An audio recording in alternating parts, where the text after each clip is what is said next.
السلام علیکم دوستو، ورنالہ کی ایک اور ویڈیو میں آپ سب کو خوش آمدید۔ 190 ملین پاؤنڈز کیس میں عمران خان کو 14 سالہ قید 10 لاکھ روپے جرمانہ عائد۔ جی دوستو، اسلام آباد کی احتساب عدالت نے 190 ملین پاؤنڈز کیس میں سابق وزیر اعظم عمران خان کو 14 سالہ قید اور 10 لاکھ روپے جرمانے کی سزا سنا دی ہے۔ دوستو، عدالت نے اس مقدمے میں عمران خان کی اہلیہ بشرا بی بی کو بھی 7 برس قید اور 5 لاکھ روپے جرمانے کی سزا سنائی ہے اور القادر یونیورسٹی کو سرکاری تحویل میں لینے کا حکم دے دیا ہے۔ یہ فیصلہ احتساب عدالت کے جج ناصر جاوید رانا نے 18 دسمبر 2024 کو محفوظ کیا تھا، جو 3 مرتبہ مؤخر کیے جانے کے بعد جمعے کو اڈیالہ جیل میں سنایا گیا۔ جب جج کی طرف سے یہ فیصلہ سنایا گیا تو عمران خان اور بشرا بی بی اور تحریک انصاف کی قیادت کمرہ عدالت میں موجود تھی۔ عمران خان اور بشرا بی بی کے خلاف 190 ملین پاؤنڈ یا القادر ٹرسٹ کیس میں 450 کنال سے زیادہ زمین کی حتیہ سے متعلق یہ کیس ہے، جو نجی ہاؤسنگ سوسائٹی بیریا ٹاؤن کی جانب سے القادر یونیورسٹی کے لیے دی گئی تھی۔ دوستو، قومی احتساب بیورو کا یہ الزام ہے کہ یہ معاملہ عطیہ کا نہیں بلکہ بیریا ٹاؤن کے مالک ملک ریاض اور عمران خان کی حکومت کے درمیان طے پانے والے ایک مبینہ خفیہ معاہدے کا نتیجہ ہے۔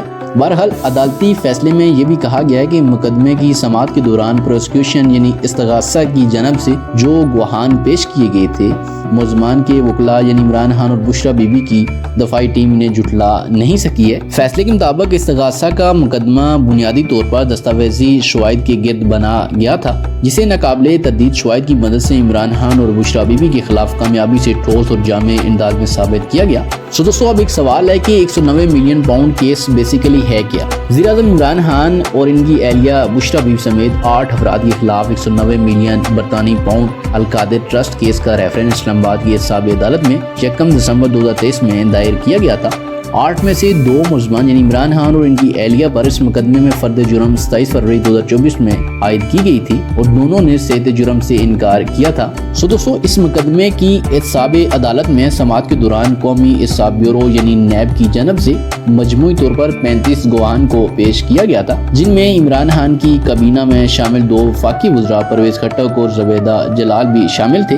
قومی احتساب بیورو نے سابق وزیر اعظم عمران خان اور ان کی اہلیہ کے خلاف القادر یونیورسٹی ٹرسٹ کے نام پر پنجاب کے شہر جیل میں واقع سینکڑوں کنال اراضی سے متعلق انکوائری کو باقاعدہ تحقیقات میں تبدیل کیا تھا۔ نیب کے حکام سے اس سے قبل اختیارات کے مبینہ غلط استعمال اور برطانیہ سے موصول ہونے والی رقم وصولی کے عمل کی انکوائری کر رہے تھے۔ دوستو، پاکستان تحریک انصاف کی قیادت اور اس کیس میں پیش آنے والے وکلاء اس ریفرنس کو سیاسی مقدمہ قرار دیتے ہیں۔ اس سب کے اوپر تحریک انصاف کا موقف کیا ہے؟ ان کا کہنا ہے کہ ملک کے قانون میں یہ بات لکھی ہوئی ہے کہ وفاقی کابینہ کے فیصلے کو کسی عدالت میں چیلنج نہیں کیا جا سکتا۔ اسی کے اوپر پی ٹی آئی کے رکن قومی اسمبلی سردار لطیف کھوسہ کا کہنا ہے کہ جس رقم سے متعلق ریفرنس بنایا گیا وہ عمران خان کے اکاؤنٹ میں نہیں بلکہ سپریم کورٹ کے اکاؤنٹ میں موجود ہے اور حکومت کے پاس اختیار ہے کہ وہ یہ رقم وہاں سے سرکاری خزانے میں جمع کروا سکتی ہے، تو پھر یہ کیس کائے کا؟ انہوں نے کہا کہ نیشنل کرائم ایجنسی کے ساتھ معاہدے کے بعد پاکستان کو جو رقم وصول ہوئی وہ 190 ملین پاؤنڈ نہیں بلکہ 171 ملین پاؤنڈ تھی۔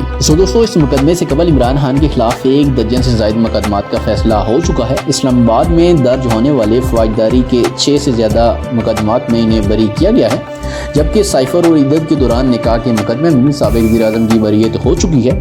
الیکشن کمیشن کے انتخابی گوشواروں میں حقائق چھپانے کے علاوہ توشاخانہ 1 کے مقدمے میں بھی عمران خان کو سزائیں سنائی جا چکی ہیں۔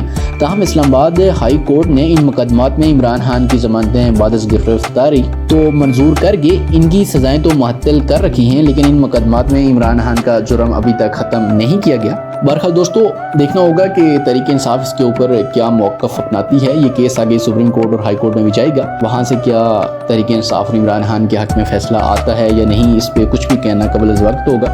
کمنٹ سیکشن میں اپنی قیمتی رائے ضرور دیجیے کہ کیا عمران خان کے ساتھ اچھا ہوا ہے یا برا ہوا ہے۔ جو بھی آپ کی رائے ہے، اپنی رائے ضرور دیجیے۔ ملاقات ہوگی آپ سے نیکسٹ ویڈیو میں، تب تک کے لیے اللہ حافظ۔